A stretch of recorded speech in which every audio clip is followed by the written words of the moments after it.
So, as we talked about, what you want to do is remember when you do the single string version, to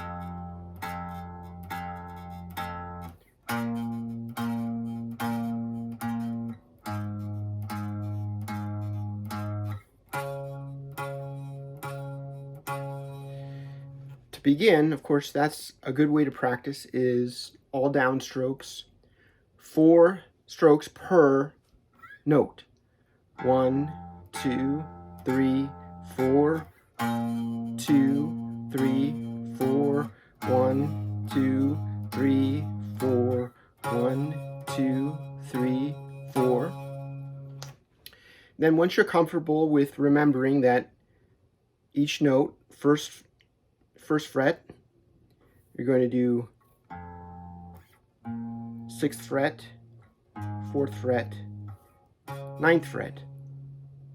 Once you have those frets memorized, then you can add a second finger. And remember, you're always going to have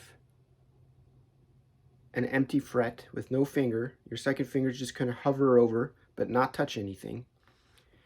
And so when you do your downstroke, you want to do it in such a way that you, instead of going all the way down as you would to strum in a complete chord, you just want to make sure you're either stopping before you hit this 3rd string or striking in a way that you're striking away from the 3rd string. For now, just do whichever is more comfortable for you. Ideally, you just want to try to stroke down, but up in just a way that you don't hit that 3rd string. So for now, practice doing 4 strums per chord. So we're going to go 1, 2, 3, 4, 1, 2, 3, 4, 1, 2, 3, 4, 1, 2, 3, 4. And then repeat that. 1, 2, 3, 4, 1, 2, 3, 4, 1, 2, 3, 4, 1, 2, 3, 4. And remember that when you're on the lower part of the neck, that you're going to have to stretch much further. Your fingers are going to have to stretch much further than they do when you're up here.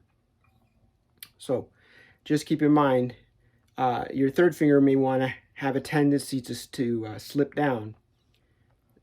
So we want to make sure that you keep that strength and that you have no fingers between, or in the middle, I should say, in that middle fret. Because that form is how it's going to remain through each chord. You'll never change that formation. And as I said, it's easier to try to glide between, keeping your fingers close to the string or on the strings to get to each chord, as opposed to playing your first chord, then lifting up and coming here, and then lifting up and then coming here. That's a lot of wasted motion. So you want to make sure that you kind of keep things as close to the string as possible, so that when you play it in real time, you'll see that it keeps it close.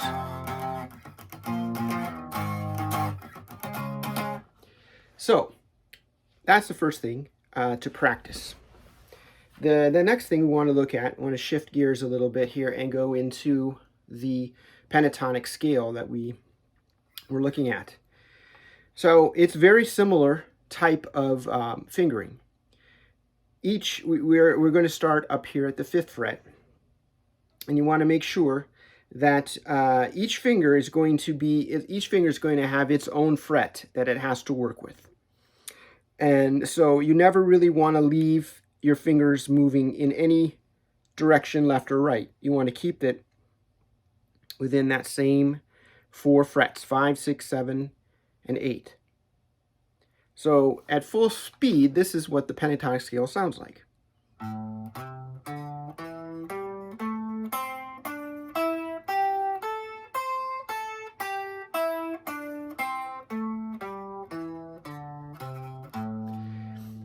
And the goal is to get to that point where you can do all downstrokes. Right now, we're just going to focus on the left hand. Eventually, we're going to do alternating. You'll do alternating motion on the scale to make it faster.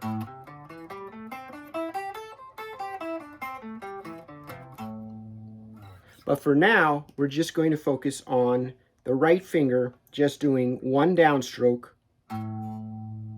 per note.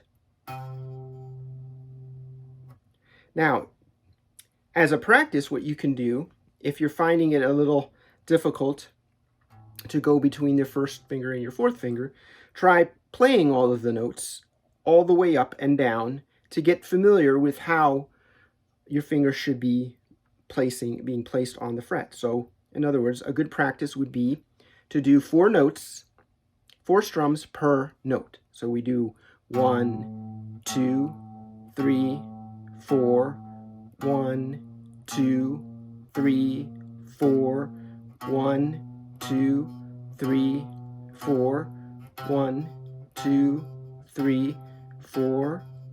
Then we're going to switch the whole thing up 1 string over to the 5th string and try the same thing. 1, 2, 3, 4, 1, 2, 3, 4, 1, 2, 3, 4, 1, 2, 3, 4.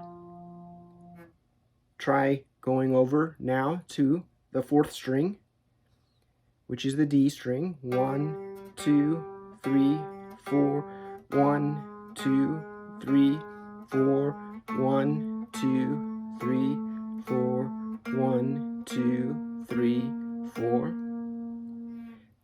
Going on to the next string, the G string.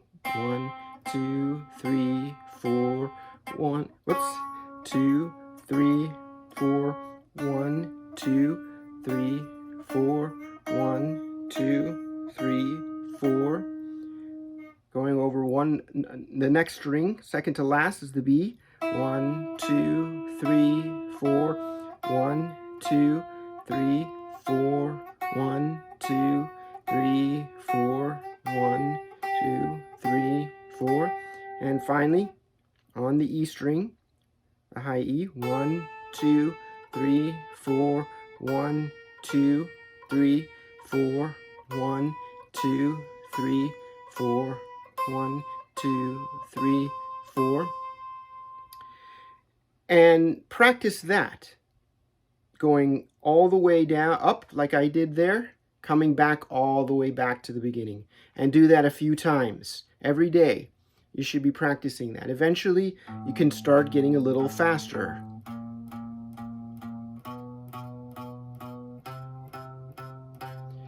This is just sort of a warm-up. But to get back to the original scale that we're looking at, we want to basically get our fingers warmed up so that that reach between the 1st and 4th doesn't feel so bad because we've already done it. But now we're just leaving out 2 fingers. They're just going to hover over their respective frets. And we're just going to go 1, 2, 3, 4, 1, 2, 3, 4. We're going to move up 1 string to the 5th, the A string. 1, 2, 3, 4. And this time skip the 2nd finger, but we're just going to put our 3rd finger down. 1, 2, 3, 4. Now, as you remember, I'm not taking my first finger off. In fact, you never take any of the fingers off as you're going up. When we did the original, when we do this using all fingers, we never remove a finger. So once a finger comes down, it stays down, as you can see. I'm not lifting off any finger. I'm keeping them all on until I'm done with all 4. Same thing goes with the pentatonic scale. We start with 1, 2, 3, 4, 1, 2, 3, 4. Nothing has left. Then we take everything and we move just over to the next string, the A string, but we're not going to use this finger now. We're going to start with the first and go only, this time the third finger is going to be used. So the first part of the scale is 1, 2, 3, 4, 1, 2, 3, 4, 1, 2, 3, 4, 1, 2, 3, 4. Now you've got the form for the entire scale. We're just going to use this same pattern, 1 and 4 and 1 and 3. But we're going to use 1 and 4 only in the beginning at first. Then we're going to go 1, 3 on the 5th string, 1, 3 on the 4th string, 1, 3 on the 3rd string. Then on the final 2 strings, we come back to 1 and 4 and 1 and 4. So what you'll want to do is start with the 6th string, 1, 2, 3, 4, 1, 2, 3, 4, 1, 2, 3, 4, 1, 2, 3, 4, 1, 2, 3, 4, 1, 2, 3, 4, 1, 2, 3, 4, 1, 2, 3, 4, 1, 2, 3, 4, 1, 2, 3, 4, 1, 2, 3, 4, 1, 2, 3, 4. Now, of course, I went a little faster at that point, but you'll want to go at a speed that feels comfortable and that you're able to hear both notes on each string. So even if you have to go really, really slowly,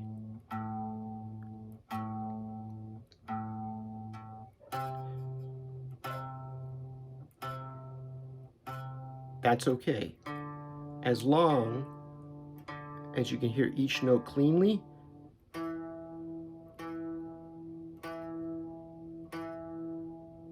and there's no buzzing or any other problems with the notes. As you continue to practice this over and over again, you will be able to increase your speed, and eventually it will get to a very fast speed.